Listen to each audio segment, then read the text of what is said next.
The US does look poised to attack Iran possibly within days. So, while we can probably predict what the targets are going to be, Revolutionary Guards bases, missile storage depots, maybe nuclear sites, we don't know what the outcome is going to be. Here, then, are 7 possible outcomes ranging from the hopeful to the catastrophic. So, scenario number 1, the US conducts a series of surgical precision strikes trying to avoid civilian casualties, taking out Revolutionary Guards Corps bases, trying to decapitate the leadership, as it were, possibly hitting some nuclear sites, and the regime collapses, and there is a brief period of uncertainty and eventually a transition to democracy. That's pretty optimistic. If you look at the record of Western interventions in the Middle East, they haven't gone very well. Look at Syria, look at Libya, look at Iraq. There's always been chaos and confusion and bloodshed and terrible instability following most of these interventions.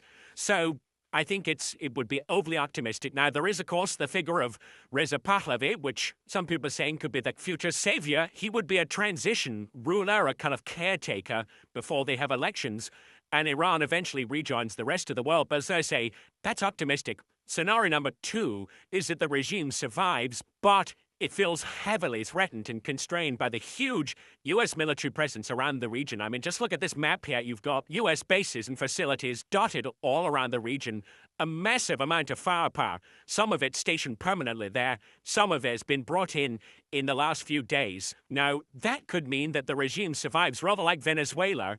It's still intact, but it's lost its leadership, and it's forced to kind of change its direction of travel to moderate its behavior and its policies. That is, a possibility is what I call the Venezuelan model. Scenario number 3, the regime collapses and there is a military takeover. Who's going to take over? It's not going to be the conventional army. It's unlikely, I think, because all the power rests with the Revolutionary Guards Corps, the besieged militias. These are huge in number. They're deeply ingrained in the country.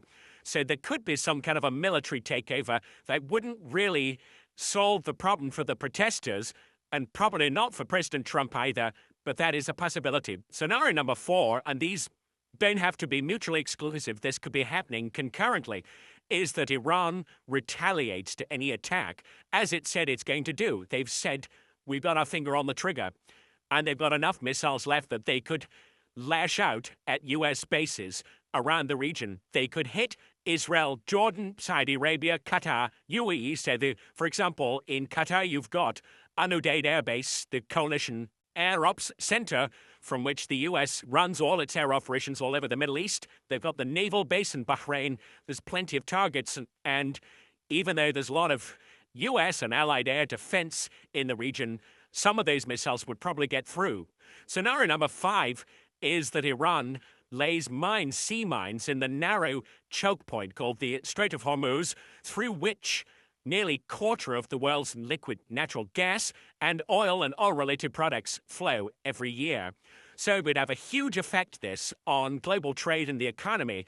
They do practice this. The Iranian Revolutionary Guards Corps Navy have got not just speedboats, patrol boats that can lay mines, but also fishing boats where they've got some of these things stored so they don't look like military targets, but actually they are covertly. And there is a precedent here back in the tanker war of 1980 to 88 between Iran and Iraq. I'm old enough to remember it, where Iran sowed mines and the Royal Navy mine hunters had to help remove them. There is a real threat to shipping from this. Of course, it would hurt Iran, and it would hurt because its exports would be choked off, and it would hurt China, which buys a lot of Iranian oil. So it would be self-defeating, but in an act of desperation, it's a possibility. Scenario number 6 is that Iran retaliates, and using something called swarm tactics, in other words, masses of something, they're able to overcome the close-in defenses of U.S. warships and manage to sink a U.S. warship. And I remember one U.S. Navy captain telling me in the Gulf on board a warship, this was his nightmare. Now, they've got pretty good at close-in defense. They've, an aircraft carrier doesn't just sail on its own. It's got destroyers, it's got all sorts of defensive means, and they've got cannons that can spit a huge amount of ammunition very fast to try and destroy things. But Iran has conducted a lot of exercises in asymmetric or unconventional warfare.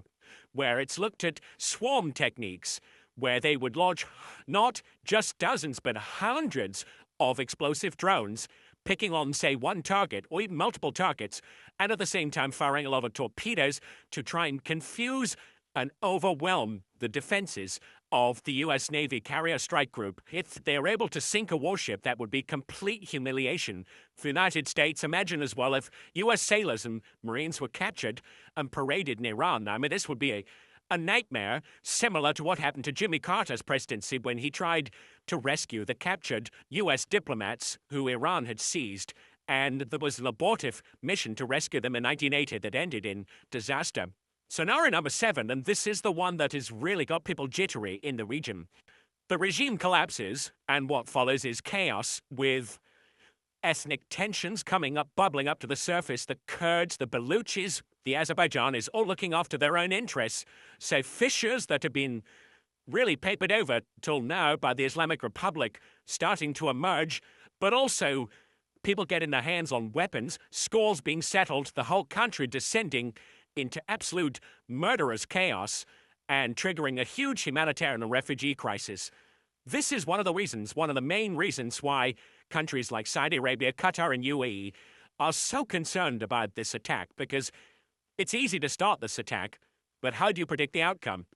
And the worry here, for me, certainly, as somebody who's spent a lot of time in the Middle East, is that Donald Trump, having marched his troops up to the top of the hill, now feels that he's got to do something or lose face, without really knowing what the outcome and the end state has to be.